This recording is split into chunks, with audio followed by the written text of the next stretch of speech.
In the village of Akwala, where red dust kissed bare feet and palm trees whispered secrets to the wind, lived a woman named Madame Courier. She was the richest woman in the village, owning wide farms, heavy barns, and a granary so full that even rats grew fat from the smell alone. Her compound had high mud walls and a wooden gate that creaked like a warning to visitors. While others greeted neighbors with laughter and food, Madame Courier greeted them with silence and suspicion. She counted her yams every morning, her maize every night, and trusted no one, not even her own shadow. People said her heart was harder than dried cassava. Then the famine came. The rains refused to fall. The earth cracked like broken pottery, and hunger moved through the village like a silent sickness. Children cried at night, elders chewed leaves to calm their stomachs, and families shared one meal among many mouths. The villagers came to Madame Courier, not with force, but with hope, begging her to sell or even share food. She refused them all. She told the hungry that poverty was laziness and that suffering was not her problem. Each refusal tightened the knot of anger and pain in the village, but Madame Courier slept well, surrounded by full barns and locked doors. What the villagers did not know was how Madame Courier became so rich. Long before the famine, she had mastered the art of quiet theft. When neighbors harvested yet at night, she crept into their farms. When traders passed through the village, she weighed goods with false stones. When widows stored food, she bribed their children with sweet words and stole from their homes. Every yam in her barn carried a story of betrayal. Every grain of maize whispered a lie. She built her wealth not with sweat, but with deception, smiling during the day and stealing in the dark. Madame Courier believed her secrets were buried deeper than the roots of the Iroko tree. She trusted silence more than truth and locks more than kindness. No one dared accuse her openly because she was powerful and sharp-tongued. Even the village elders feared her wealth. She laughed at rumors and mocked the hungry, believing herself untouchable. What she did not know was that secrets, like seeds, do not die when buried. They wait, and when the time comes, they grow teeth. One evening, while inspecting her farms, Madame Courier noticed a single yam sticking halfway out of the soil, glowing faintly under the moonlight. It was larger than any yam she had ever seen, smooth and heavy, with strange markings like symbols carved by spirits. Curious and greedy, she pulled it from the ground. As she lifted it, a deep voice spoke from her hands. "Madame Courier," the yam said calmly, "your hands are heavy with stolen things." She screamed and dropped the yam, but it did not break.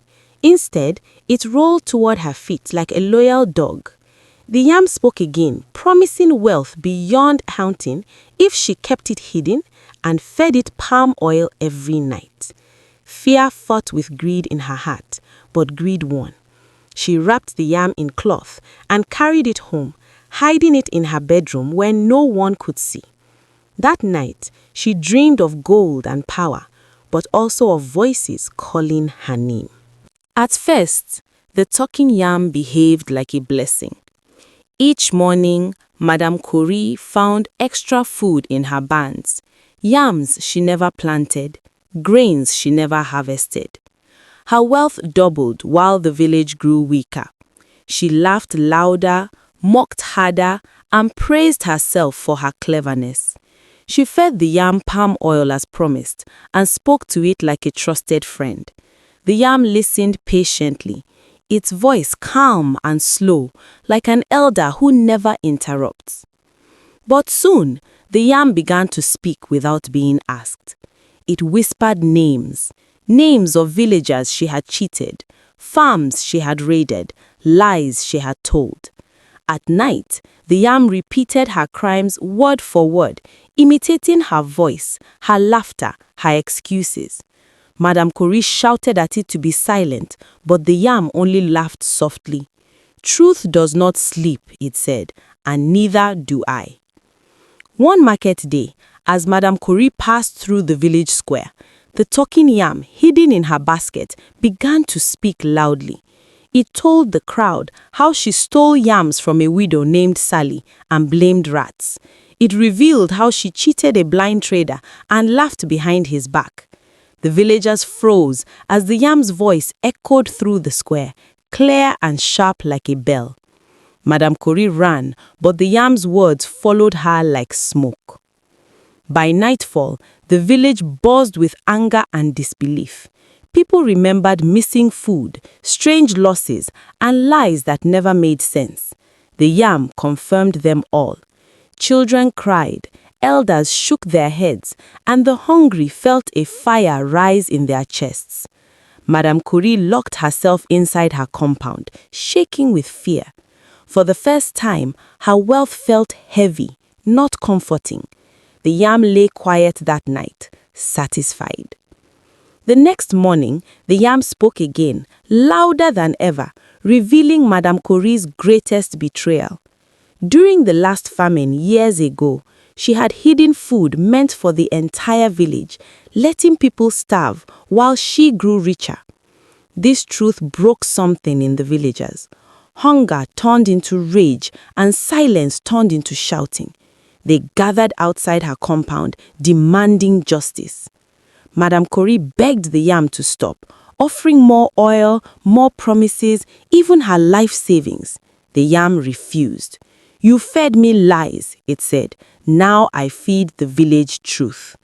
The gates of her compound were broken open, and her secret stood naked before everyone. Her wealth could no longer protect her. The village elders called a gathering under the oldest tree. Madame Corrie stood alone, her head bowed, while the talking yam rested in the center. One by one, villagers spoke of their losses, their hunger, and their pain. The yam confirmed every word.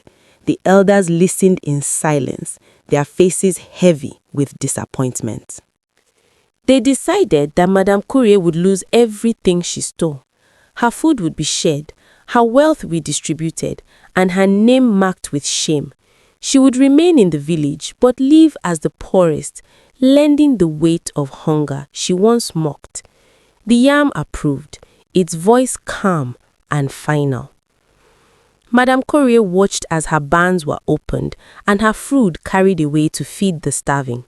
Children who once feared her now ate from her stores.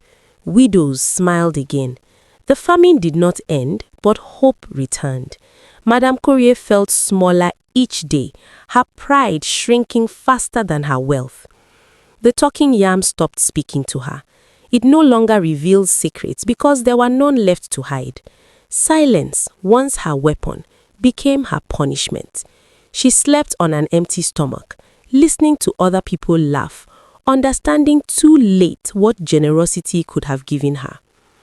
One morning, the yam vanished. In its place grew a new plant spreading across the village farms. The rains returned soon after, gentle and forgiving. Crops grew stronger than before, and the famine slowly loosened its grip. The villagers believed the yam had been a spirit sent to test them all. Madame Corrie walked the fields with the others. Her hands blistered, her back bent. She spoke little, but when she did, her words were softer. Hunger taught her what wealth never could. Betrayal had stripped her bare, and truth had rebuilt the village without her. Years later, elders told children the story of the stingiest woman and the talking yam. They spoke of deception, betrayal, and the sharp teeth of truth.